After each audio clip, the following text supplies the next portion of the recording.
نعرہ تکبیر، نعرہ رسالت، نعرہ رسالت، دونوں ہاتھ بلند کر کے نعرہ حیدری۔ علی علی رب ولی سونا جنہیں بھی پکارے ہیں، علی علی رب ولی سونا جنہیں بھی پکارے ہیں، کسے بھی میدان وچ نہیں کدی ہاریا۔ ولیاں دے کتباں دا امام سونا علی ہے، مشکلاں دا حل یارو نام سونا علی ہے۔ جنہیں بھی غوث وچ آ کے پکارے ہیں، کسے بھی میدان وچ نہیں کدی ہاریا۔ علی مولا ورد صبح شام ہے، سارا جگ ویکھیا میں علی دا غلام ہے۔ رب نال ویکھیا جدو یورانا مولا علی دا، ایویں تیری ہویا اے زمانہ مولا علی دا۔ آفتہ تو ٹل جدو نعرہ علی مارے نعرہ حیدری، دونوں ہاتھ بلند کر کے نعرہ حیدری۔ تو خصوصی خطاب کے لیے ٹھیک نعرہ تحقیق، نعرہ حیدری۔ تو خصوصی خطاب کے لیے امام اہل سنت جناب پروفیسر مولانا محمد فیض قادری آپ اسلام آباد خطاب فرمائیں گے۔ بسم اللہ۔ الحمدللہ الحمدللہ الذی زین النبیین بحبیبہ المصطفیٰ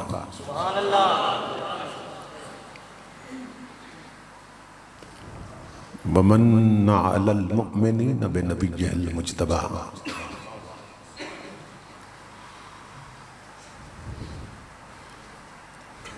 الصلاة والسلام علی سیدنا ومولانا محمد خیر البراء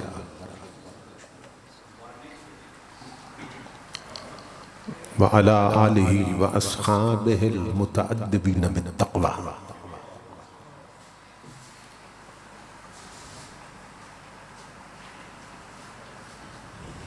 اما بعد فاعوذ باللہ السمیع العلیم من الشیطان اللعین الرجیم۔ بسم اللہ الرحمن الرحیم۔ فاذکروا آلاء اللہ لعلکم تفلحون۔ صدق اللہ مولانا العظیم۔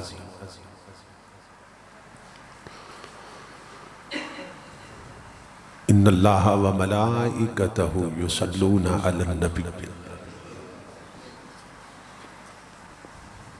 یا ایہا الذین آمنوا صلوا علیہ وسلموا تسلیما۔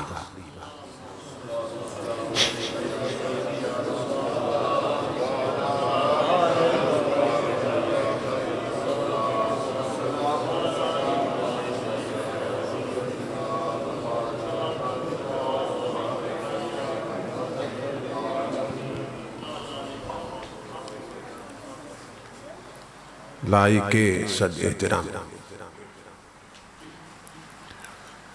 خطیب اہل سنت مجاہد ملت حضرت علامہ محمد عمیر علوی صاحب زید مجدہ، دیگر معزز مشائخ و علماء کرام اور معظم حاضرین و سامعین، اللہ رب العزت کا لاکھ لاکھ شکر ہے کہ جس نے اپنی توفیق خاص سے آپ کو اور مجھے آج کی اس عظیم الشان، عظیم المقاصد اور کثیر البرکات میلاد النبی کانفرنس میں حاضری کا شرف عطا کیا، اور اپنا اور اپنے محبوب مکرم صلی اللہ تعالیٰ علیہ وآلہ وسلم کا ذکر پاک اور پیغام عظیم سننے اور سنانے کی توفیق عطا فرمائی۔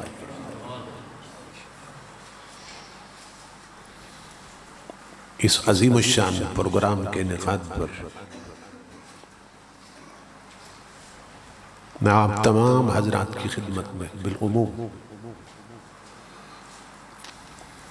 اور اس جلسہ کی انتظامیہ کے جملہ کارکنان، وابستگان اور معاونین کی خدمت میں بالخصوص دل کی عطا گہرائیوں سے ہدیہ تبریک و تحسین پیش کرتا ہوں۔ دعا کرتا ہوں کہ اللہ رب العزت دوستوں کی اس محنت کو، جذبات کو اپنی پاک بارگاہ میں قبول و منظور فرمائے، اور آج کی اس نشست کو ہماری اعتقادی، فکری اور عملی تربیت کے اعتبار سے نتیجہ خیز اور با مقصد بنائے۔ میں اپنے برادر عزیز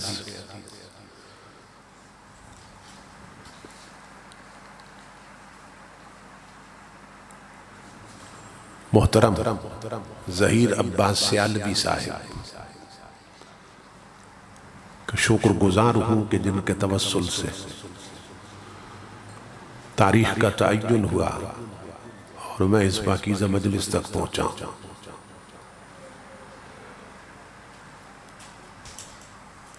یہاں پہنچتے ہی شاہزیم صاحب نے اور دیگر دوستوں نے جس محبت کا اظہار کیا، اللہ رب العزت سب کو اجر عظیم عطا فرمائے۔ خوشبخت اور خوش نصیب ہوتے ہیں وہ لوگ جنہیں اس طرح کی پاکیزہ مجالس میں حاضری کا شرف نصیب ہوتا ہے، کہ ان مجالس میں خود آیا نہیں جاتا بلکہ بلایا جاتا ہے۔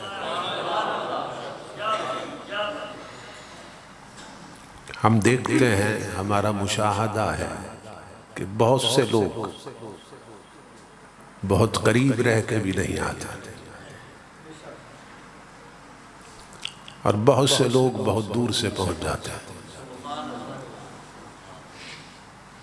کئی امیر نہیں آتے مگر غریب پہنچ جاتے ہیں، کئی بڑی عمر کے نہیں آتے مگر چھوٹی عمر کے بچے پہنچ جاتے ہیں۔ اس کے سوا کچھ نہیں کہا جا سکتا کہ میری طلب بھی تیرے ہی کرم کا صدقہ ہے۔ قدم یہ اٹھتے نہیں ہیں، اٹھائے جاتے ہیں۔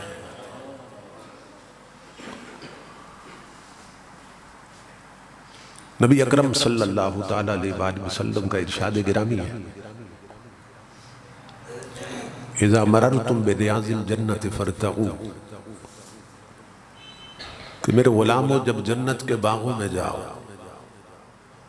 تو پھر اپنی خوراک لے لیا کرو، پھر اپنی غذا لے لیا کرو۔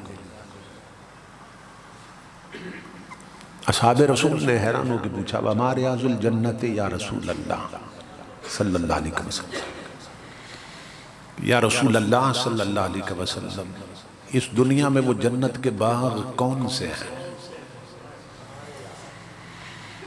تو نبی اکرم صلی اللہ تعالیٰ علیہ وآلہ وسلم نے ارشاد فرمایا، مجالس الذکر، وفی روایت مجالس العلماء، فرمایا میری شریعت کے علماء کی محفلیں اور اہل ذکر کی محفلیں ہی جنت کا باغ ہوتی ہیں۔ تو اس حدیث رسول کے مطابق اس وقت ہم جنت کے باغ میں ہیں،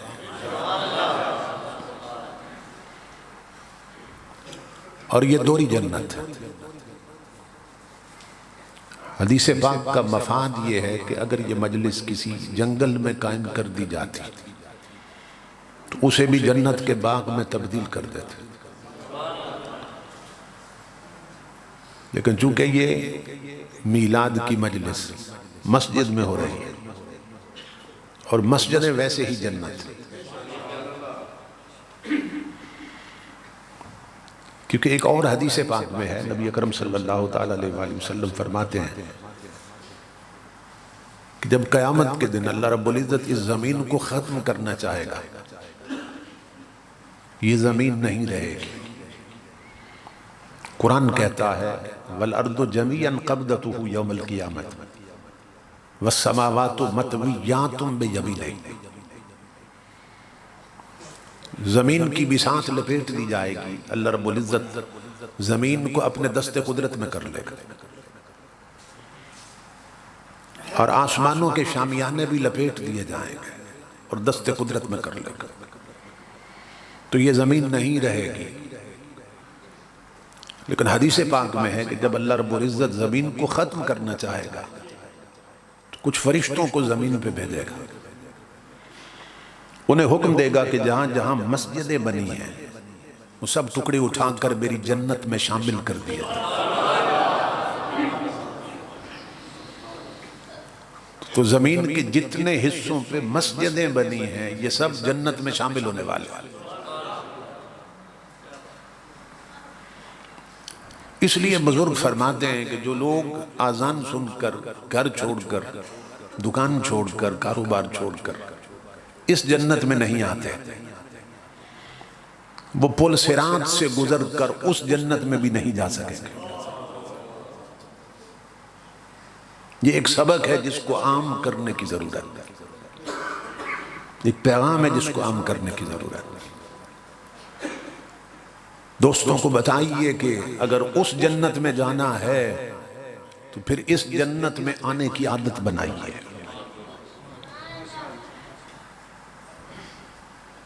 تو ہم باغ جنت میں آ بیٹھے، اب باغ جنت ہونے میں کوئی شک ہو سکتا ہے کہ جس زبان اقدس سے سن کر ہم نے بن دیکھے خدا کو مان لیا، تو ان کے فرمانے سے بن دیکھی جنت نہیں مانے گا، تو باغ جنت مگر دکھائی نہیں دیتا۔ اللہ رب العزت دکھا سکتا ہے مگر نہیں دکھاتا، وہ فرماتا ہے میں دکھا کے منوانا ہی نہیں چاہتا، میں ہر شے اپنے حبیب سے سنوا کے منوانا چاہتا ہوں۔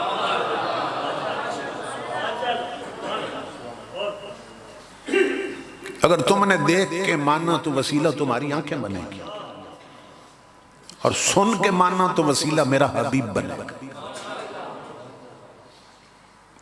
فرمایا ہم نہیں چاہتے کہ تمہارے ہاتھ سے دامن رسول چھوٹنے تو آئے۔ تو یہ باغ جنت ہے جس میں ہم آئے بیٹھے ہیں۔ اب غور کریں، یہ 15ویں صدی ہے، فتنوں کا دور ہے، ہم جیسے گناہگار لوگ جس مجلس میں ذکر رسول کر لیں وہ جگہ جنت کا باغ بن جاتی ہے۔ تو صدیق و فاروق اور عثمان و علی، طلحہ اور بلال اور اصحاب رسول اور آل رسول کی ان محفلوں کا مقام کیا ہوگا کہ جہاں صرف ذکر رسول نہیں ہوتا تھا، خود ذات رسول بھی ہوتی تھی۔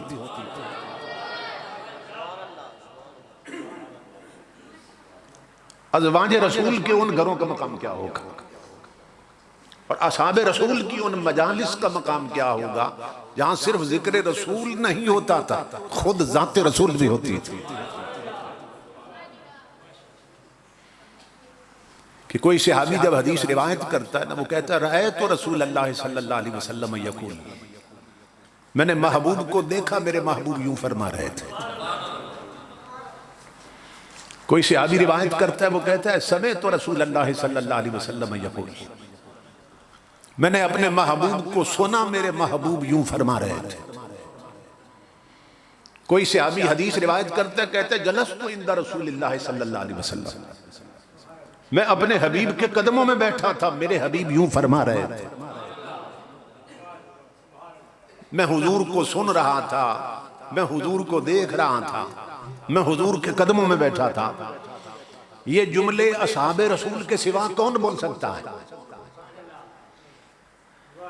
تو یہ خوش بختی ہے امام الانبیاء کے غلاموں کے، ہم باغ جنت میں آئے بیٹھے ہیں۔ جو الفاظ میں نے تلاوت کیے ان میں اللہ رب العزت نے فرمایا فَاذْكُرُوا آلَاءَ اللَّهِ لَعَلَّكُمْ تُفْلِحُونَ، کہ لوگوں اللہ کی نعمتوں کو یاد کرو، اللہ کی نعمتوں کی باتیں کیا کرو، اللہ کی نعمتوں کا ذکر کیا کرو، تاکہ تم فلاح پا جاؤ. نعمتوں کے ذکر کا حکم دیا، نعمتوں کو یاد رکھنے کا حکم دیا، نعمتوں کی باتیں کرنے کا حکم دیا، اور نتیجتاً کیا بیان کیا کہ اگر یوں کرو گے تو فلاح پا جاؤ گے. علماء لغت کہتے ہیں کہ عربی زبان میں دونوں جہانوں کی کامیابی پہ دلالت کرنے والا فلاح سے بہتر کوئی لفظ نہیں ہے. جب کسی عمل کے نتیجے میں اللہ رب العزت یہ فرما دے کہ یوں کرو گے تو فلاح پا جاؤ گے، تو مراد یہ ہوتی ہے کہ اگر یوں کر لیا تم نے تو تمہارے دونوں جہان سنور جائیں گے. یہ وہی فلاح ہے جس کی طرف مؤذن 5 وقت ہمیں بلاتا ہے، حی علی الفلاح، آؤ لوگوں فلاح کی طرف، آؤ ایسے در کی طرف، ایسی چوکھٹ کی طرف، ایسے عمل کی طرف کہ جہاں پہنچ کر جس کو کر کے دونوں جہان سنور جاتے ہیں. فرمایا اللہ کی نعمتوں کا ذکر کرو. حکم یہ دیا کہ نعمتوں کا ذکر کرو، اور خبر یہ دی کہ نعمتیں گنتی میں نہیں آتی. ان تعدوا نعمت اللہ لا تحصوها. فرمایا اگر اللہ کی نعمتوں کو کاؤنٹ کرنا چاہو، گننا چاہو تو انکاؤنٹیبل ہے، گنتی میں نہیں آتی. اچھا یہ نعمتیں اللہ نے کس کو دی ہیں جو گنتی میں نہیں آتی ہیں؟ کس کو دی ہیں؟ ہمیں دی ہیں. اللہ رب العزت نے جو نعمتیں ہمیں دی ہیں اللہ فرماتا ہے وہ گنتی میں نہیں آتی ہیں. میں حیران ہوتا ہوں ان لوگوں پر جو ممبر پہ تکڑیاں لے کے بیٹھ جاتے ہیں اور تولنے لگ جاتے ہیں اللہ نے حبیب کو اتنا دیا تھا اور اتنا نہیں دیا تھا، یہ دیا تھا اور یہ نہیں دیا تھا. اللہ فرماتا ہے نادان حیا کر، وہ محبوب کے صدقے میں جتنا تجھے دیا وہ گنتی میں نہیں آتا، جو حبیب کو دیا اسے کون گن سکتا ہے.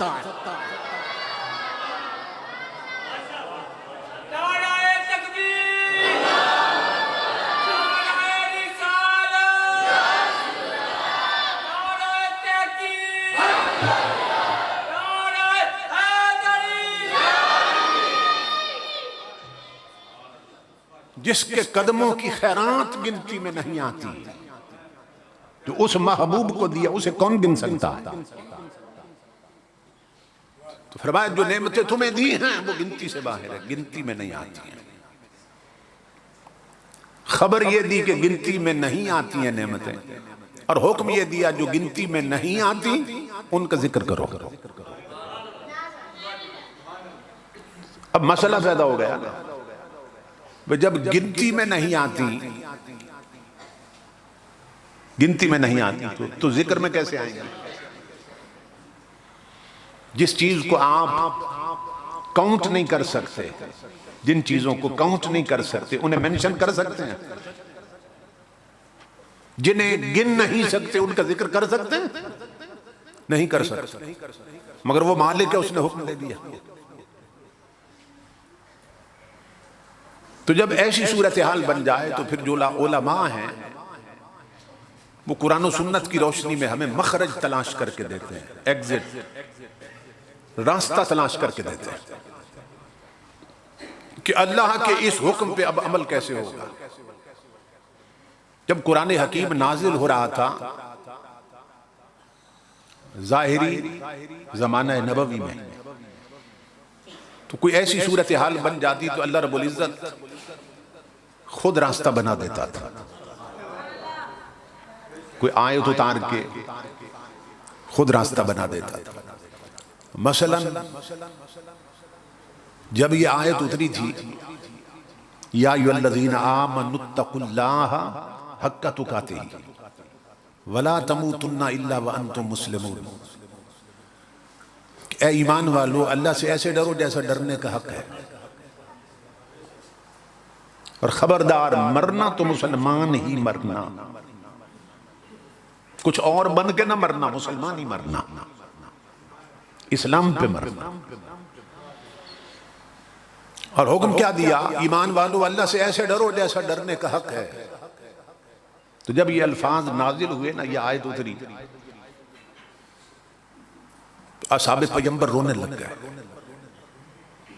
امام الانبیاء صلی اللہ تعالیٰ علیہ وآلہ وسلم نے فرمایا تمہیں کیا ہوا؟ عرض کی یا رسول اللہ صلی اللہ علیہ وسلم، اللہ رب العزت نے ایک ناممکن کام کے کرنے کا حکم دے دیا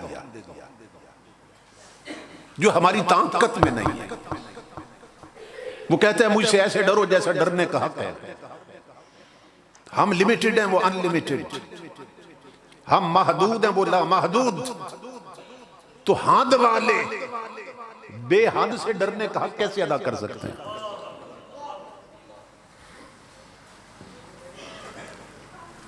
کہ امام الانبیاء بھی ساری رات جب روئے نا مصلی پہ، صحابہ کہتے ہیں قد تورمت قدماہ، کہ پاؤں مبارک سوج کے پھٹ جاتے تھے، اتنے لمبے لمبے قیام فرماتے حضور، سردیوں کی لمبی رات تھی۔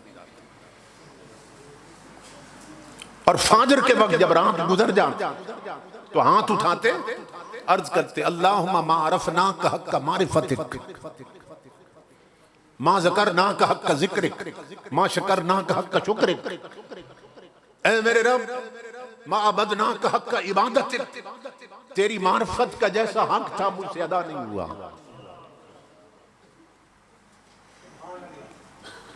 تیرے ذکر کا جیسا حق تھا مجھ سے ادا نہیں ہوا،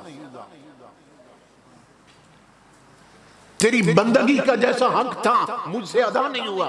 حضور بھی یہ پکار اٹھے، تو اور کون ہے جو اس سے ڈرنے کا حق ادا کر سکتا؟ تو اصحاب رسول پریشان ہو گئے، رونے لگ گئے، یا رسول اللہ صلی اللہ علیہ وسلم، اللہ نے ایک ایسے کام کا حکم دے دیا جو ہماری طاقت سے باہر ہے، کہ ما لا یدرک کیف یوسف، کہ عقل، فہم، ادراک، علم سے جو ماورا ہے، جو ہماری عقل سے بھی ماورا ہے، اس سے ڈرنے کا حق کیسے ادا ہو سکتا ہے؟ تو جب اللہ رب العزت نے دیکھا محبوب کے صحابی پریشان ہو گئے کہ ڈرنے کا حق ادا نہیں ہو سکتا، اللہ رب العزت نے فرمایا جبریل مدینے کا ایک چکر اور لگاؤ۔ محبوب کے صحابی پریشان ہو گئے اور میری طرف سے پیغام دے دو انہیں فاتقوا اللہ ما استطعتم، یہ رب نے راستہ بنا دیا۔ فرمایا محبوب کے غلاموں فکر کی ضرورت نہیں ہے، تم جتنا ڈر سکتے ہو نا تم اتنا ڈرو، ہم لکھ دیں گے تم نے حق ادا کر دیا۔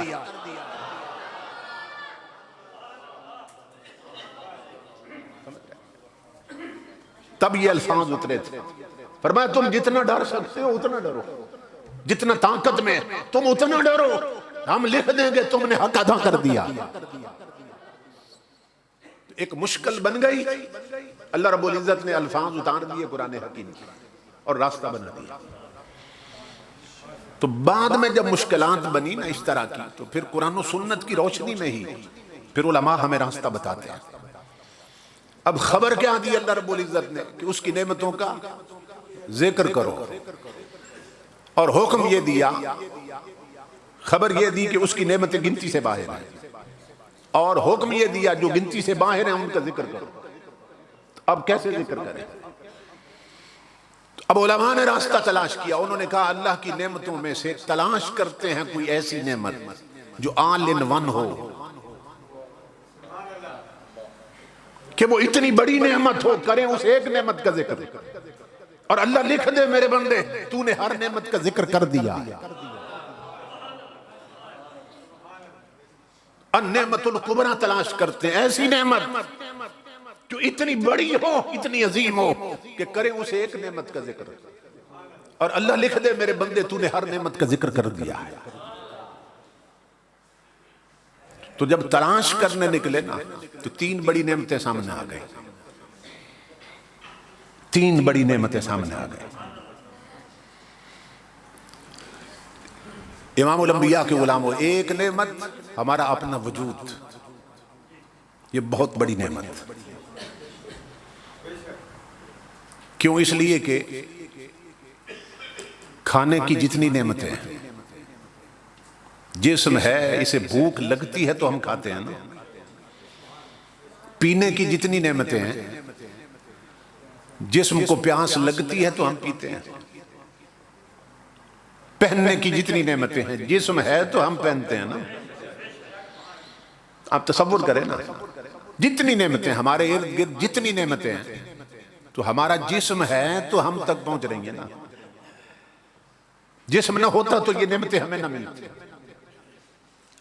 تو جسم اتنی بڑی نعمت جس کے سبب سے ہر نعمت ہمیں مل رہی ہے.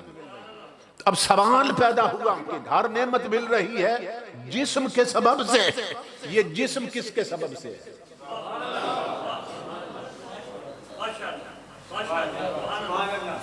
بات یہاں تک آ پہنچی، جسم کس کے سبب سے ہے؟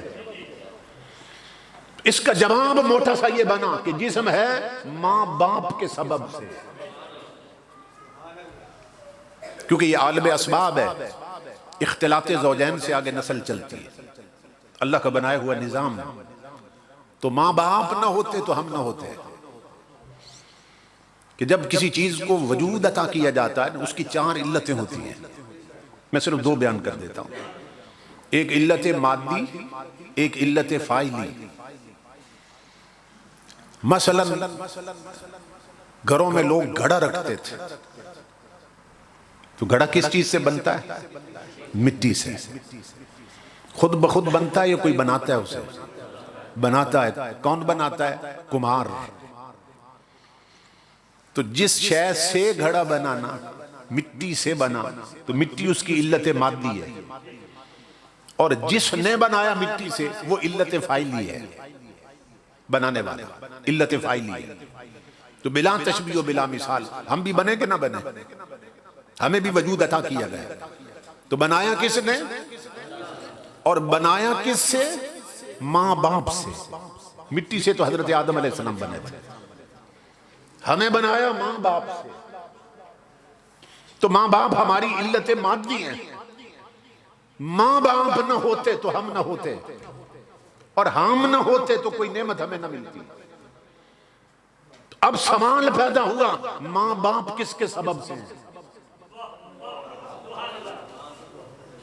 سمجھتے چلے جانا ہے آپ نے بات. ہر نعمت ملی جسم کے سبب سے، جسم ملا ماں باپ کے سبب سے. ماں باپ کس کے سبب سے ہیں؟ اس کا وہی جواب نکلا، وہ اپنے ماں باپ کے سبب سے. اچھا، ان کے ماں باپ کس کے سبب سے ہیں؟ وہ اپنے ماں باپ کے سبب سے ہیں. اگر یہ سلسلہ بڑھاتے جائیں تو کہیں ختم بھی ہوگا یا نہیں ہوگا؟ کہاں؟ حضرت آدم علیہ السلام. تو آدم علیہ السلام نہ ہوتے آباء و اجداد میں کوئی بھی نہ ہوتا. ہر نعمت ملی جسم کے سبب سے، جسم ملا ماں باپ کے سبب سے، ماں باپ ملے آباء و اجداد کے سبب سے، آباء و اجداد ملے حضرت آدم کے سبب سے. اب رب سے پوچھتے ہیں مولا تو بتا آدم کس کے سبب سے ہے؟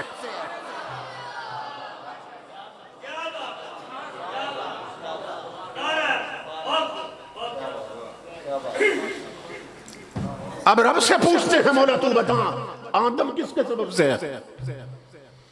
تو اللہ رب العزت نے فرمایا، حدیث قدسی ہے، لولا محمد لما خلقت آدم. فرمایا اگر میرا مصطفیٰ نہ ہوتا تو آدم کو بھی وجود عطا نہ کیا جاتا.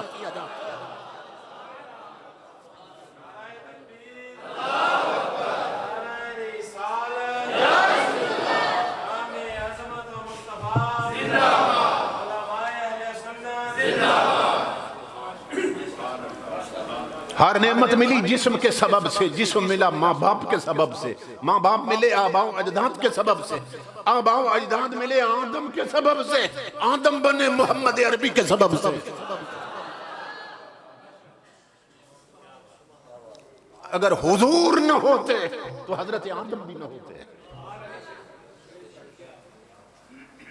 یہی سبب ہے جب اللہ رب العزت نے آدم علیہ السلام سے ان کا جوڑ بنایا نا، وَخَلَقَ مِنْهَا زَوْجَهَا، قرآن کہتا ہے انہی میں سے ان کا جوڑ بنایا. کون؟ حضرت حوا. تو جب حضرت حوا وجود میں آیا تو الجنس یمیل الی الجنس، جنس کی طرف مائل ہوتی ہے، کیونکہ پہلے اکیلے تھے حضرت آدم علیہ السلام اور کوئی نہیں تھا۔ جب ایک انسانی سٹرکچر دیکھا نا، ایک پیکر دیکھا، میرے ہی جیسا ایک پیکر انسانی سامنے ہے، تو طبیعت مائل ہوئی ان کی طرف، تو ٹچ کرنا چاہا، ہاتھ لگانا چاہا۔ اللہ رب العزت نے فرمایا آدم اس کو ابھی ہاتھ نہیں لگا سکتا، یہ ابھی حرام ہے آپ پر حضرت حوا، ابھی ہاتھ نہیں لگا سکتا۔ مولا حلال کیسے ہوگی؟ فرمایا اس کا حق مار ادا کرو، آدم پہلے اس کا حق مار دو، پھر یہ حلال ہو جائے گا۔ اب پوچھو علماء سے کہ حضرت حوا کا حق مار کیا بنا تھا؟ اب سنیے غور سے، عرض کی مولا اس کا حق مار کیا ہے کہ حوا مجھ پر حلال ہو جائے؟ فرمایا حق مار یہ ہے آدم کہ 20 بار میرے مصطفیٰ پہ درود بھیجو۔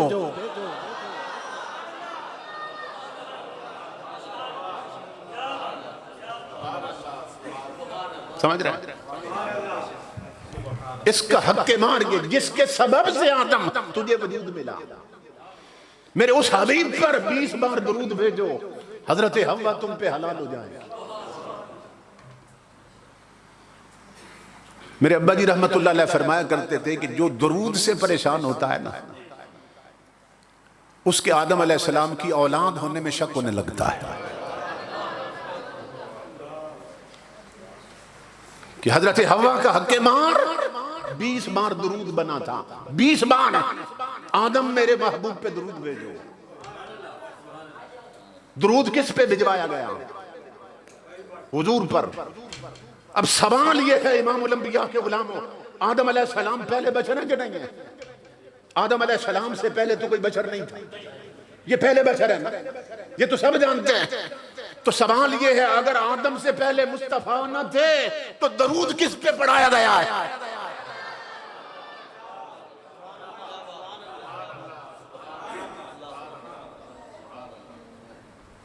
اگر آدم علیہ السلام سے پہلے حضور علیہ السلام نہیں تھے تو پھر درود کس پہ پڑھایا گیا؟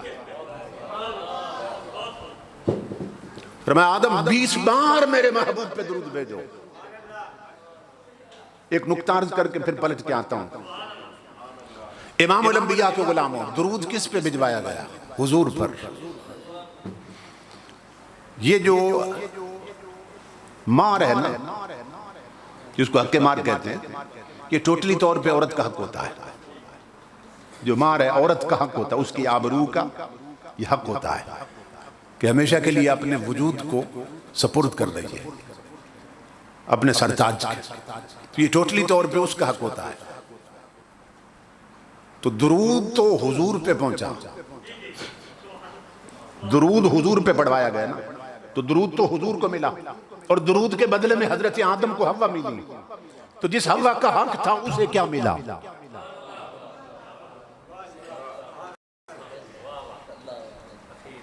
یہ سوال ہے کہ درود ملا حضور کو صلی اللہ تعالی، اور درود کے بدلے میں آدم کو حوا ملی، کملی والے کو درود ملا، اور جس حوا کا حق تھا اسے کیا ملا؟ یہ سوال ہے۔ تو اس کا جواب یہ ہے کہ درود حضور کو ملا، آدم کو حوا ملی، بدلے میں حوا کو نور مصطفیٰ ملا۔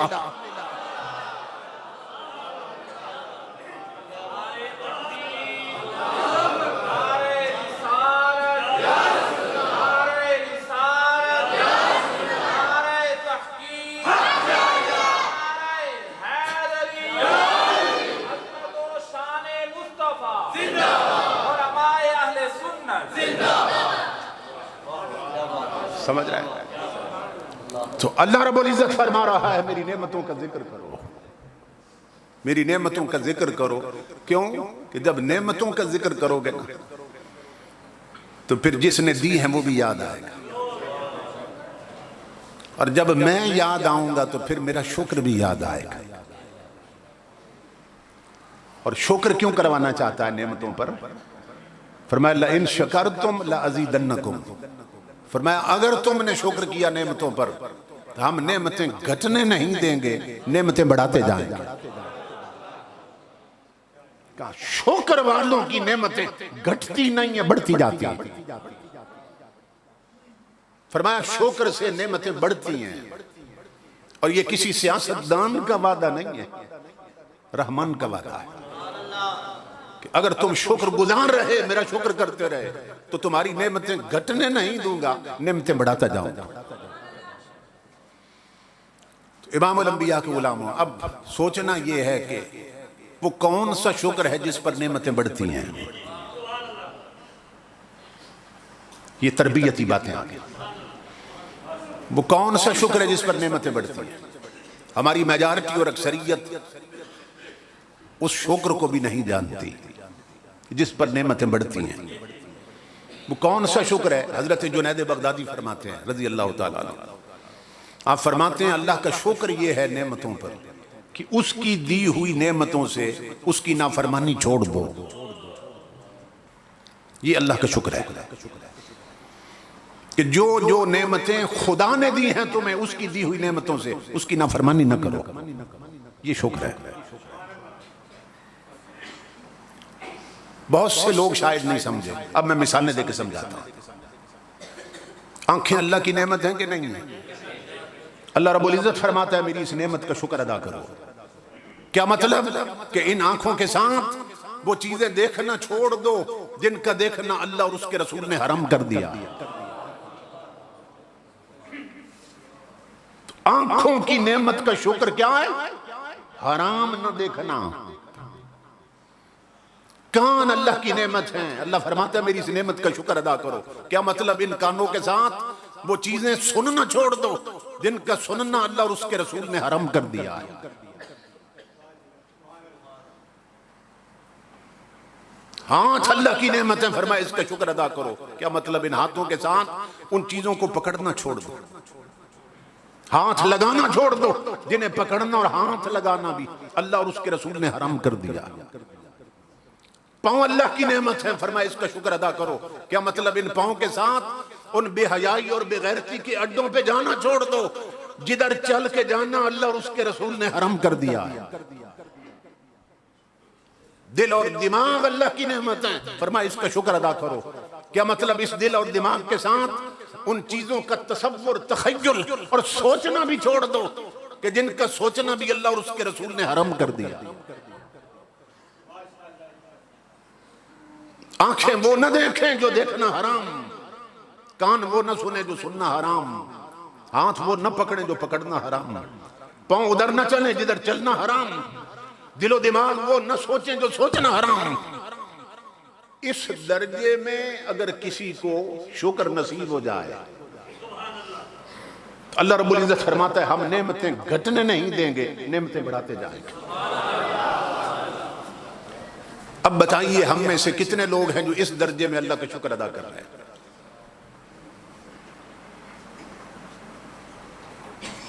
بہت سے لوگ ایسے بھی ہیں جو کہہ سکتے ہیں کہ ہم رزق حلال کھاتے ہیں، تو یہ تو منہ کے راستے سے اندر جا رہا ہے نا، رزق حلال،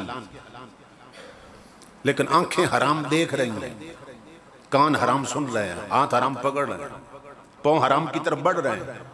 تو اگر ایک راستے سے اندر حلال جا رہا ہے تو باقی 4-5 راستوں سے اندر حرام جا رہا ہے، تو کیسے کہہ سکتے ہیں کہ ہم حلال کھاتے ہیں؟ تو اللہ کا شکر یہ ہے کہ اس کی دی ہوئی نعمتوں سے اس کی نافرمانی چھوڑ دو۔ ہمارے حضرت امام جعفر الصادق بیٹھے تھے رضی اللہ تعالیٰ عنہ، کلاس لگی تھی، تو علماء اٹھ کے جب چلے گئے، شاگرد چلے گئے، تو حضرت سفیان ثوری بیٹھے رہے۔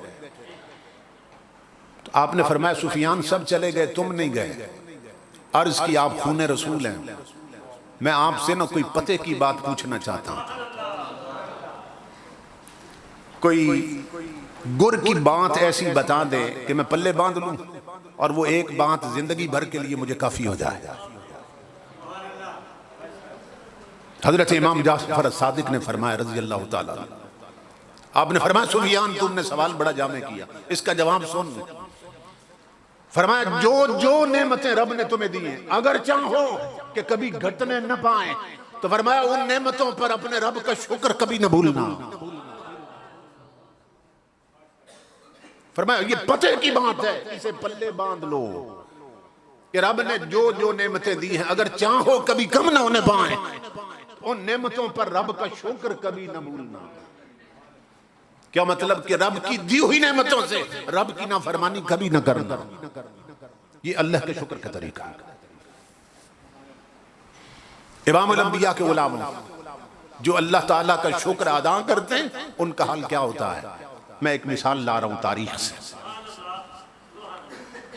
جو رب کے شکر گزار بندے ہیں جن کی پیشانی میں سجدہ ہائے شکر ہوتے ہیں ان کا مقام کیا بن جاتا ہے.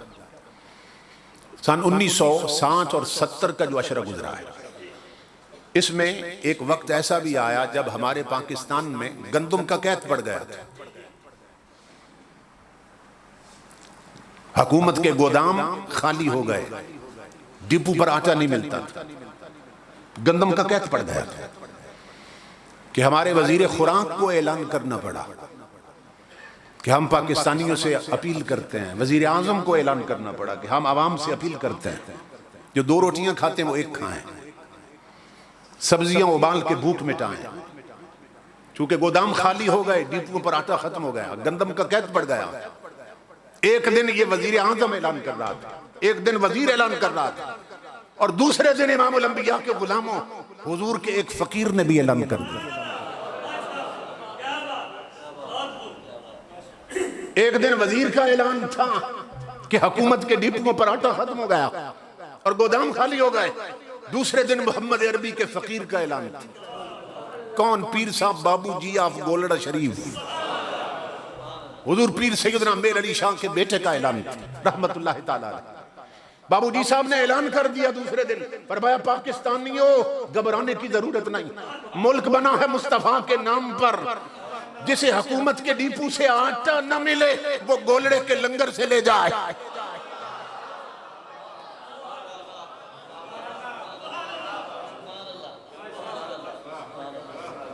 سمجھ رہے ہیں؟ فقیر کا اعلان کیا تھا؟ حکومت کے ڈپو سے جسے آٹا نہ ملے وہ آئے گولڑا شریف کے لنگر سے لے جائے. تو کسی نے پوچھ لیا حضرت جی بہت بڑا اعلان کر رہے ہیں، بہت بڑا اعلان کر رہے ہیں، پاکستانی کروڑوں عوام ہیں، اگر رخ ہو گیا گولڑا شریف کی طرف تو کیا بنے گا؟ جلال میں آگے فرمایا چپ کر جاؤ، یہ اپنے اپنے تعلق کی بات تھا. فرمایا یہ اپنے اپنے رابطے اور تعلق کی بات. فرمایا حکومت کا تعلق امریکہ کے ساتھ ہے، گولڑے کا تعلق مصطفیٰ کے مدینے کے ساتھ.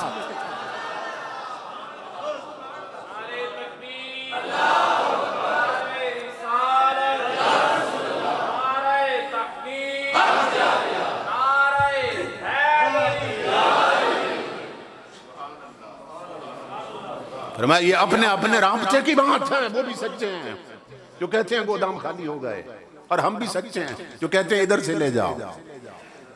کیونکہ حکومت کا تعلق امریکہ کے ساتھ ہے، گولڑے کا تعلق مصطفیٰ کے مدینے کے ساتھ. جن کی پیشانی میں شکر کے سجدے ہیں انہیں معلوم ہے ہمارے چولہے کبھی نہیں بجھ سکتے، ہماری نعمتیں کبھی گھٹ نہیں سکتی. نہ رئیس ہوں نہ امیر ہوں، نہ میں بادشاہ نہ وزیر ہوں، تیرا عشق ہے میری سلطنت، میں اسی کا ادنی فقیر ہوں. میرے پاس ساغر جم نہیں، مجھے پھر بھی کوئی علم نہیں، تیری ایک نگاہ نیاز سے میں جہاں میں سب سے امیر ہوں.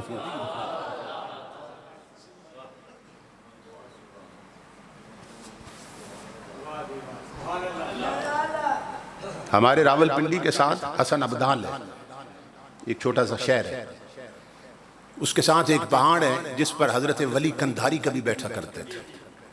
ان کی بیٹھک بنی ہے، اللہ کا ولی وہاں اللہ اللہ کرتا تھا. تو بادشاہ وقت وہاں سے گزرا جس کا نام سکندر تھا، اس نے وہاں پڑاؤ کیا.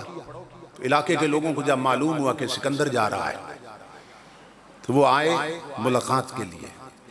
بھیڑ لگ گئی، دنیا اس کو دیکھ رہی ہے اور ملاقات کر رہی ہے. تو کسی نے سکندر کو بتایا کہ ساری دنیا تجھے دیکھنے آئی ہے لیکن وہ جھگی والا فقیر نیچے نہیں اترا ہے، وہ نہیں آیا تجھے دیکھنے کے لیے. بادشاہ ہنس پڑا، اس نے کہا ساری دنیا مجھے دیکھنے آئی ہے، فکر کی بات نہیں، کوئی تو ایسا ہونا چاہیے جسے ہم بھی دیکھنے جائیں۔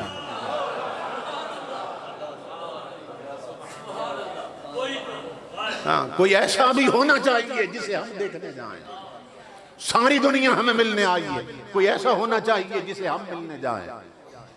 اس نے کہا فکر کی کوئی بات نہیں۔ رات ہو گئی، اس نے شاہانہ لباس اتار دیا، لباس فاقرہ اتار دیا، اس فقیروں والا لباس پہن لیا، پہاڑی چڑھا، جو جو قریب جا رہا تھا وہاں اللہ اللہ کی ضربیں لگ رہی تھی۔ وہ حیران تھا کہ اللہ ان کے منہ سے نکلتی ہے، دل میرا کیوں تڑپ جاتا ہے؟ جب جھگی کے قریب پہنچا کہنے لگا السلام علیکم، اندر سے آواز آئی وعلیکم السلام، آنا چاہتا ہوں۔ فرمایا کون ہو؟ کہنے لگا سکندر ہوں۔ منہ سے یہ نکلا سکندر ہوں۔ فرمایا پلٹ جاؤ، یہاں محمد عربی کا قلندر بیٹھا ہے۔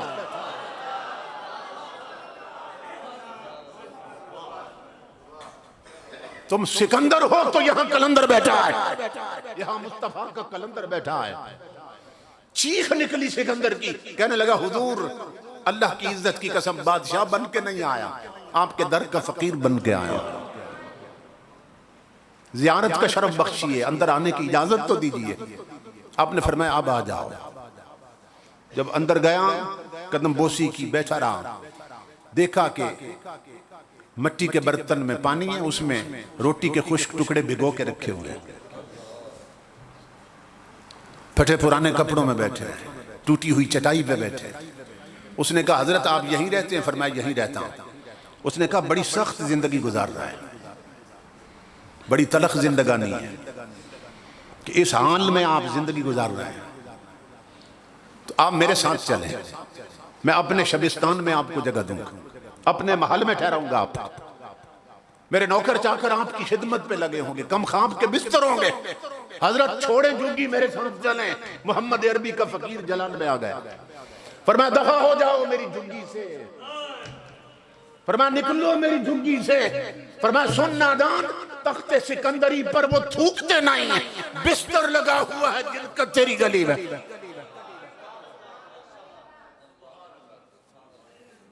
سمجھ رہے ہیں؟ تو جن کی پیشانی میں شکر کے سجدے ہوں، جن کی خیرات مصطفیٰ کے مدینے سے آتی ہو، امام الانبیاء کے غلام ہو، وہ کسی کو کیا پرواہ دے، کسی کی کیا پرواہ کرے گا؟ تو اللہ رب العزت فرماتا ہے میرے شکر گزار بندے بن جاؤ، پھر ہم تمہیں بھوک لگے گی تو رزق عطا کریں گے۔ اس وقت دو مین پرابلمز ہیں، دو بڑی ٹینشنز ہیں پوری عالم انسانیت میں سروے رپورٹ کے مطابق، ایک بھوک کا مسئلہ ہے، ایک امن کا مسئلہ ہے، کہ بڑے ملک چھوٹے ملکوں کے وسائل حیات پہ قبضہ کر رہے ہیں۔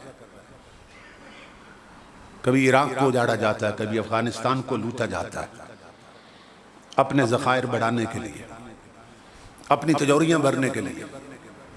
اسی طرح افراد کی زندگی پہ اگر نظر دوڑائیں، وہ تو اقوام کی زندگی ہے کہ بڑے چھوٹوں کو لوٹ رہے ہیں۔ افراد کی زندگی پہ نظر دوڑائیں تو بندہ بندے کو لوٹ رہا ہے، دودھ میں پانی ملایا جا رہا ہے، ملاوٹ والا مال بیچا جا رہا ہے، ترازو میں تولتے ہوئے ڈنڈی ماری جا رہی ہے، ہمارے تاجر بدیانت ہو گئے، ہمارے افسر حرام خور ہو گئے، ہمارے حکمران رب رسول کے باغی بن چکے۔ بھوک کا مسئلہ، لوگ چاہتے ہیں راتوں رات اتنا جمع کر جائیں کہ ہمارے گھر میں کبھی بھوک نہ آنے پائے۔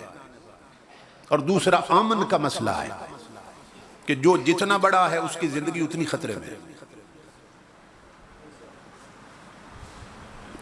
آپ اے سی کی کوٹھی پہ چلے جائیں تو رات کو آپ کو 2-3 گارڈ ملیں گے جو اس کا پہرا دے رہے ہیں، ڈی سی اس سے بڑا آفیسر ہے وہاں آپ کو 5 ملیں گے، ڈی آئی جی ان سے بڑا ہے آپ کو 10 ملیں گے، وزیر اعظم ان سب سے بڑا ہے، ان کی کوٹھیوں پہ جاؤں تو کئی روڈ آپ کو بلاک ملیں گے، اور 50 60 70 100 بندہ ان کی حفاظت کر رہا۔ جو جتنا بڑا ہے اس کی زندگی اتنی خطرے میں۔ ہمارے حکمرانوں نے ایک روڈ سے گزرنا ہو نا تو 4 روڈ بند کروا دیتے ہیں. جانا ایک روڈ سے لیکن 4 کیوں بند کروا دیے؟ کہ کوئی حملہ نہ کر دے، زندگی خطرے میں ہے. تو جو جتنا بڑا ہے اتنا خطرے میں ہے. اس کو نہ امریکہ حل کر سکا، نہ روس حل کر سکا، نہ جاپان، نہ چائنا. بھوک کا مسئلہ اور امن کا مسئلہ یہ بڑھتا جا رہا ہے. امام الانبیاء کے غلاموں، جو مسئلے کہیں حل نہیں ہوتے وہ میرے مصطفیٰ کے مدینے میں حل ہوتے ہیں. آؤ رخ کرتے ہیں مدینے کی طرف. حضور سے پوچھتے ہیں، سروے رپورٹ کے مطابق یہ 2 مین پرابلمز ہیں، 2 مین پریشانیاں اس وقت عالم انسانیت میں. بھوک کا مسئلہ ہے، امن کا مسئلہ. اے تاجدار کائنات، اے شہنشاہ حسینہ، 2 مسئلے ہیں آپ کے پاس حل ہے. تو مدینہ سے آواز آ رہی ہے، نادان 15 صدیاں پہلے میں نے حل بتا دیا تھا، مگر جس قرآن میں بتایا تھا تو نے اسے گھر کی الماری میں بند رکھا ہے. اسے پڑھتا تو تجھے حل مل جاتا. اور وہ کسی بڑی صورت میں نہیں، ایک چھوٹی سی صورت، سورہ قریش میں. اللہ رب العزت فرماتا ہے تمہارے 2 بڑے مسئلے ہیں لوگوں، ایک کام تم کرو، یہ 2 میرے ذمہ ہیں. اللہ فرما رہا ہے 2 مسئلے ہیں تمہارے، یہ 2 میرے ذمہ، ایک کام تم کرو. کیا؟ فرمایا فَلْيَعْبُدُوا رَبَّ هَذَا الْبَيْتِ الَّذِي أَطْعَمَهُم مِّن جُوعٍ وَآمَنَهُم مِّن خَوْفٍ. فرمایا جو اس گھر کا مالک ہے تم اس کی بندگی میں لگ جاؤ. تمہیں بھوک لگے گی تو رزق ہم دیں گے، خوف آئے گا تو امن بھی ہم عطا کریں گے.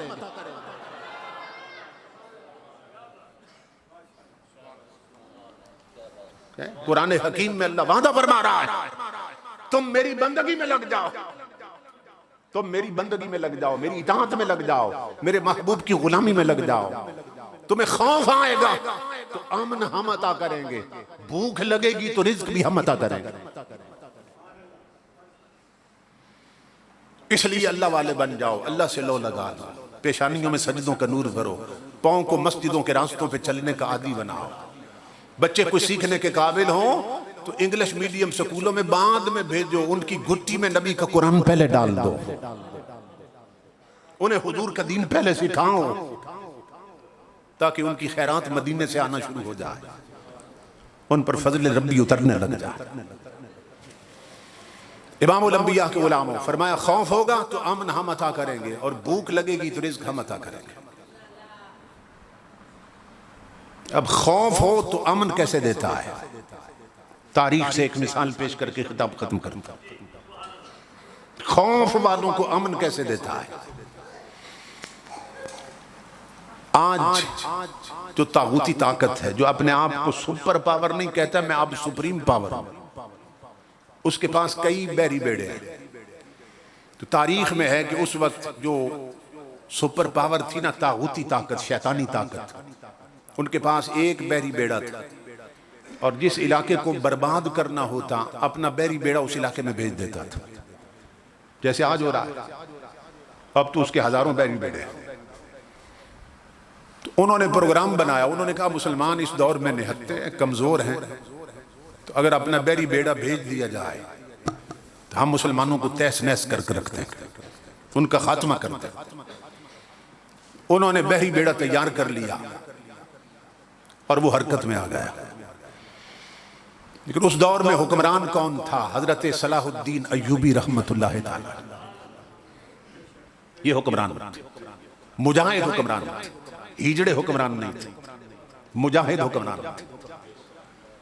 صلاح الدین ایوبی کو جب معلوم ہوا کہ بحری بیڑا آ رہا ہے اور کل میدان گرم ہوگا اور حضور کی امت کا خون بہے گا اور ہم کمزور ہیں، بچے یتیم ہوں گے، عورتیں بیوہ ہوں گی، ایک رات رہ گئی تھی اور دوسرے دن جنگ ہونی تھی. اس نے مجاہدوں کو اکٹھا کیا، اس نے کہا مجاہدوں وقت کم ہے، کام 2 کرنے ہیں، ایک تم کرو ایک میں کرتا ہوں. خوف آ گیا، خوف کا وقت، بحری بیڑا آ رہا ہے، کچھ تو خون کے دریا بہ جائیں گے، تو 2 کام ہیں، ایک تم کرو ایک میں کرتا ہوں. مجاہدوں آج رات کے لیے تم میدان اور مورچے سنبھال لو، اور آج رات کے لیے میں کملی والے کا مسلح سنبھالتا ہوں.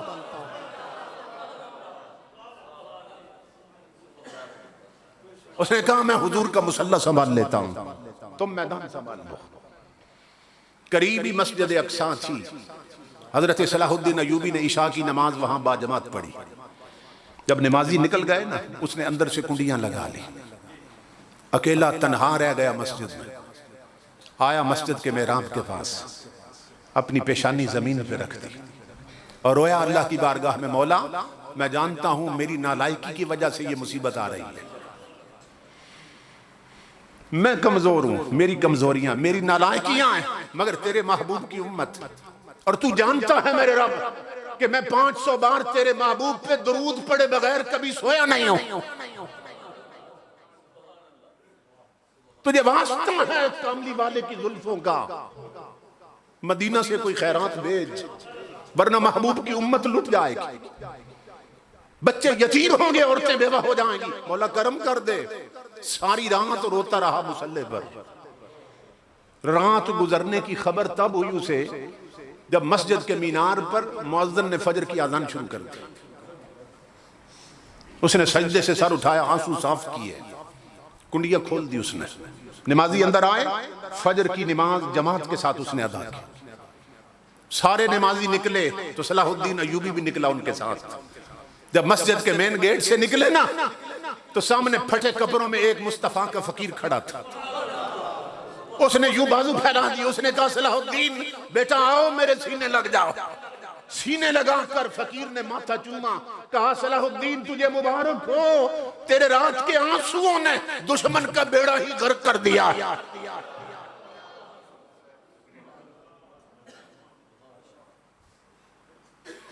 بیٹا رات کو تیرے آنسو گرے ہیں مصلی پر، سمندر میں طوفان اٹھے ہیں اور بیڑا ہی غرق کر دیا ہے۔ تاجدار کائنات کے علماء، آج ہماری کشتی بھی ڈوبنے والی ہے، ملک برباد ہو چکا ہے، بچ سکتے ہیں اگر حکمران بھی مصلی پہ آ جائیں، عوام بھی مصلی پہ آ جائیں، اگر پیشانیوں میں سجدوں کا نور بھر جائے، اگر محمد عربی کی غلامی کا رنگ چڑھ جائے، اگر بے حیائی ختم کر دی جائے، اگر بہو بیٹیوں کے اترے ہوئے دوپٹے سروں پہ واپس آ جائیں، آنکھوں کا چھنا ہوا حیا پھر آنکھوں کو مل جائے، وہ جوان جن کے ہاتھ میں ٹچ موبائل ہیں اور انڈیا کی فلموں کے کلپ پر ہیں، یہ کلپ ختم ہو جائے اور ہاتھوں میں سورہ یاسین آ جائے،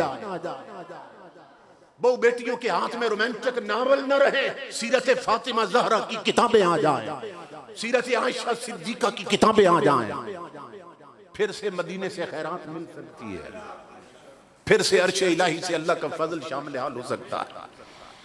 تو ہے تجھ کو سنبھلنا تو ہے اب وقت سنبھل جا، ہے تجھ کو سنبھلنا تو ہے اب وقت سنبھل جا، اے بحر عمیق اپنے کناروں سے اچھل جا، غافل تجھے پا کر لے آئے ہیں پھر جان، یہ کیبل کے کنیکشن، یہ نیٹ، یہ مختلف چینلز، یہ بے حیائی اور بدی کا ماحول، غافل تجھے پا کر لے آئے ہیں پھر جان، تو باز ہے بلبل نہیں بستان سے نکل جا،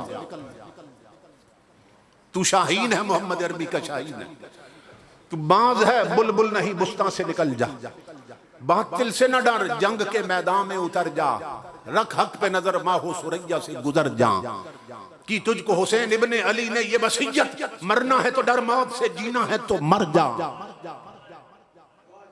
وہ اسی دور کا بندہ ہے، ویل چیئر پہ بیٹھنے والا، جو یار کے لیے مارے کھاتا رہا، جس نے یار کے لیے جیل کاٹی تھی، جس نے یار کے لیے کارکن شہید کروائے تھے، جب پولیس والے لاٹھی چارج کر رہے تھے اس کو ڈنڈے مار رہے تھے، وہ ہنس رہا تھا، پولیس والے پوچھنے پہ مجبور ہو گئے کہ ہم ڈنڈے مارتے آپ ہنستے کیوں ہیں؟ تو ان کا جواب یہ تھا جن کی ڈیوٹی تم کر رہے ہو وہ تمہیں نہیں دیکھ رہے، جس کی میں کر رہا ہوں کملی والا مجھے دیکھ رہا ہے۔ ہے تجھ کو سنبھلنا تو ہے اب وقت سنبھل جا، اے بحر عمیق اپنے کناروں سے اچھل جا، غافل تجھے پا کر لے آئے ہیں پھر جان، تو باز ہے بلبل نہیں بستان سے نکل جا، باطل سے نہ ڈر جنگ کے میدان میں اتر جا، رکھ حق پہ نظر ماہو سریا سے گزر جا، کی تجھ کو حسین ابن علی نے یہ وصیت، مرنا ہے تو ڈر موت سے، جینا ہے تو مر جا۔ تقدیر الہی کے نوشتے بھی وہی ہیں، اللہ بھی وہی، اس کے فرشتے بھی وہی ہیں، اتریں گے ملائک تیری امداد کو اب بھی، گر ذات خدا سے تیرے رشتے بھی وہی ہیں۔ اللہ رب العزت سے اپنے بندگی کے رشتے بحال کریں، امام الانبیاء سے اپنے غلامی کے رشتے بحال کریں، جن کی غلامی کے رشتے بحال ہیں تاجدار مدینہ کا فیض آج بھی انہیں پہنچ رہا ہے، حضور صلی اللہ علیہ وسلم کا فیضان آج بھی بڑھ رہا ہے۔ تو میں اپنے محترم بھائی ظہیر عباس سیالوی صاحب اور حافظ عمران صاحب اور دیگر تمام دوستوں کا، شاہ زیب صاحب کا، سب کا شکر گزار ہوں کہ جن کی محبت بری دعوت پر میں یہاں حاضر ہوا اور اتنی علماء کی زیارت کا شرف پایا اور آپ حضرات سے کچھ کہنے کی سعادت نصیب ہو سکی۔ میری طبیعت بحال نہیں تھی لیکن چونکہ وعدہ کیا ہوا تھا، 2 دن پہلے میں ہاسپٹل میں تھا، ہسپتال میں تھا، تو وعدہ کے مطابق اللہ کا شکر ہے کہ حاضری ہوئی اور بارگاہ رسالت مآب میں مل کے ہم نے ہدیہ عقیدت پیش کیا۔ اللہ سب کا آنا قبول فرمائے، وما علینا الا البلاغ۔ آمین یا رب، جزاک اللہ تعالی۔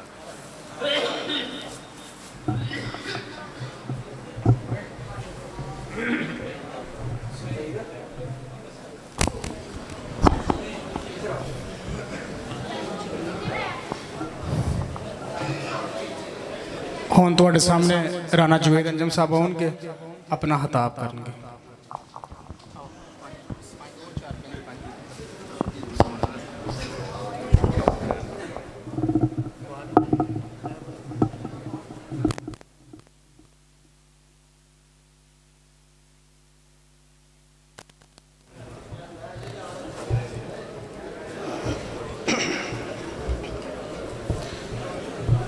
السلام علیکم۔ بسم اللہ الرحمن الرحیم۔ الحمدللہ والصلاۃ والسلام علی افضل الانبیاء والمرسلین وما ارسلناک الا رحمۃ للعالمین۔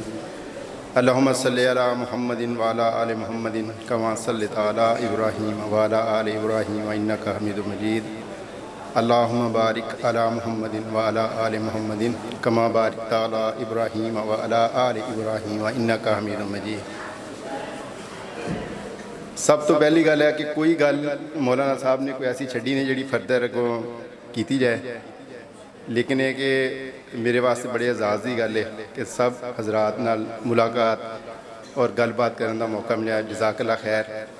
درود رشیف جڑا ہے وہ مولانا صاحب نے جس طرح فرمایا وہی ساری زندگی اور سارے جسم کی رونق ہے، تو وہ سانو ہر وقت ہر لمحہ اپنی خیر و برکت واسطے اور درود شریف دی فضیلت جیڑی ہے جس بندے نو پتہ چل گیا تو وہ اپنے صبح و شام ہر وقت اپنی زباناں تر و تازہ رکھتا ہے۔ بس ایک نبی پاک صلی اللہ علیہ وسلم دی ایک پیاری جی حدیث اور اس تو بعد پھر انشاءاللہ تعالی اجازت ہوتی وجہ کہ کافی دیر پہلے تسی ماشاءاللہ بڑا پر لطف پر رونق اور پر سرور قسم دا خطاب تو سماعت فرمایا۔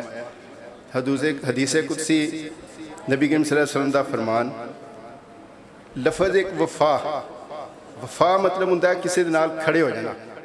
اس لفظ دی ضد جفا، یعنی کہ جڑے بندے نے وفا نہیں کرنی وہ جفا کر دیا، ٹھیک ہے۔ اے 2 لفظ جڑے نے ذہن رکھو، میں حدیث قدسی بیان کر رہا ہوں۔ نبی کریم صلی اللہ علیہ وسلم دی حدیث ہے کہ جس بندے نے وضو کیتا ہے، وضو اور وضو دی فضیلت جڑی ہے وہ ایسے طرح ہی ہے جس طرح جنگ واسطے سپاہی دے کول ہتھیار ہے۔ جڑا بندہ با وضو ہے اللہ تعالیٰ کی ذات وہ دے اندر ایک ایسی روحانی قوت آ جاتی ہے کہ جڑا اپنے گناہاں تو ہر لمحہ بچن کی کوشش کرتا ہے۔ تو لہذا سانو پوری کوشش کرنی چاہیے کہ اپنا جنہ وقت ہے جنہ پاسبل ایک صرف عادت ہے کہ اسی با وضو رہیے۔ ساڈا مسئلہ ہے کہ اسی عبادات بہت کری، بڑی عبادت بھی کری دی ہے، صدقہ زکوٰۃ جس طرح اللہ کی توفیق ہے، لیکن سانو مسئلہ ہے درپیش ہے کہ اسی دعاواں بڑیاں کرنے ہیں، سانو سمجھ نہیں آتی ساری دعاواں قبول کیوں نہیں ہو رہی۔ اور اے حدیث قدسی ایک نسخہ کہ دعاواں دی قبولیت واسطے سرکار دو علیہ صلی اللہ علیہ وسلم نے سانو ایک نسخہ جڑا ہے وہ دیتا ہے کہ جڑا بندہ وضو کر لے، نبی کریم صلی اللہ علیہ وسلم دا فرمان ہے کہ اللہ تعالیٰ جڑے حدیث قدسی کہ بندہ وضو کر لے اور اس تو بعد 2 رکعت نفل ادا نہیں کیتے انہیں اللہ دے نال جفا کی، یعنی کہ وفا دا مطلب ہے کسی دے نال کھڑے ہو جانا، جفا دا مطلب ہے الٹ کھڑے ہونا۔ بندہ ایک وضو کر لے اور انہیں اس تو بعد 2 رکعت نفل اگر نماز ادا نہیں کیتی تے دا مطلب کہ وہ اللہ تعالیٰ دے نال انہیں جفا کی. ٹھیک ہے, یہ سانو سمجھ آ گئی کہ اگر سب تو پہلا ساڈا مطلب ہے کہ اسی وضو کرنا ہے, نمبر 1 گل. نمبر 2 گل ہے وضو کرن تو بعد اللہ تعالیٰ دی توفیق دے نال جدوں مسجد چاہیے جدوں وضو کریے اسی 2 رکعت جڑی وہ ادا کر لیے. ٹھیک ہے, اور جس بندے نے اگلا حصہ ہے جس بندے نے 2 رکعت نماز ادا کر لی تو اللہ تعالیٰ کی ذات کو کہہ رہی کہ میرے واسطے جفا ہے کہ میں دی دعا قبول نہ کراں. یعنی کہ اگر اسی وضو کر لیا تو نفل نہیں پڑھے تو اسی اللہ نال جفا کیتی, اور اگر اسی وضو کر لیا وضو کر کے نفل ادا کر لیا نفل ادا کرن تو بعد اللہ تعالیٰ ذات فرماندی پھر میرے واسطے لازم ہے کہ میں جڑی بندے نے دعا کی دعا نو قبول کرنا ہے, اور جفا اللہ تعالیٰ ذات واسطے نہیں. تو اللہ تعالیٰ سب نو کامیابیاں دے, اپنی خیر و برکت دے. جزاک اللہ خیر. السلام علیکم.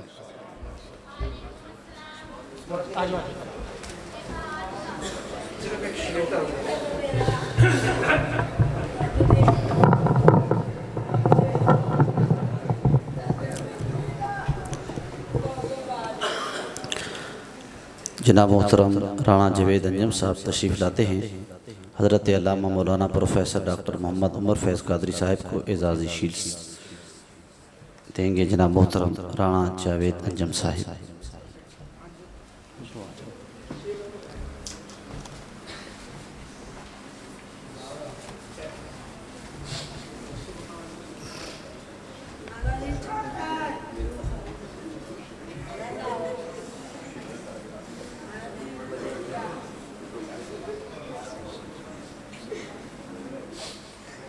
رانا جاوید انجم صاحب ہی خطیب جامع مسجد الفیہ غوثیہ سید نگر حضرت علامہ مولانا محمد عمیر علوی مصطفی صاحب کو شیلڈ سے نوازیں گے.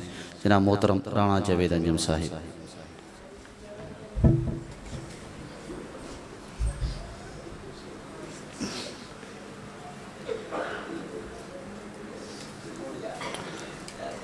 جناب محترم علامہ مولانا محمد عمیر علوی مصطفی صاحب رانا جاوید انجم صاحب کو شیلڈ سے نوازیں گے. جناب محترم خطیب جامع مسجد ہادہ علامہ محمد عمیر علوی مصطفی صاحب رانا جاوید انجم صاحب کو شیلڈ سے نوازیں گے.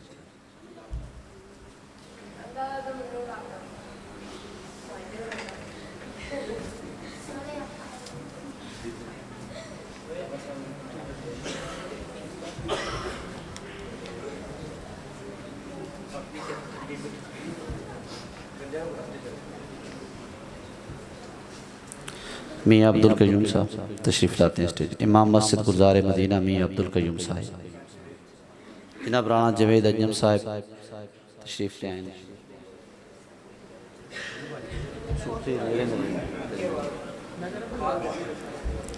میاں عبدالقیوم صاحب کے بعد جناب محترم قاری ثاقب مدنی صاحب امام مدنی مسجد سید نگر. محمد عابد اتاری صاحب امام شاہ غفور. محمد عابد اتاری صاحب. جناب محترم حافظ رؤف شامی صاحب ایڈمن سانجہ سید نگر. جناب محترم حافظ رؤف شامی صاحب. جناب محترم رانا شوکت علی صاحب. محترم رانا شوکت علی صاحب تشریف لاتے جائیں سارے احباب جن کے نام میں لے رہا ہوں. فوجی رانا عبدالستار صاحب. فوجی رانا عبدالستار صاحب. رانا عبدالغفار صاحب. سفیان اشرف صاحب. شاہد اسلم صاحب. رانا حمزہ محمود صاحب.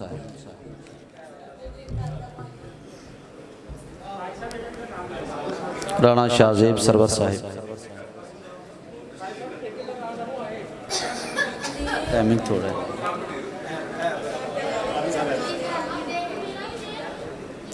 رانا شاہزیب سرور صاحب.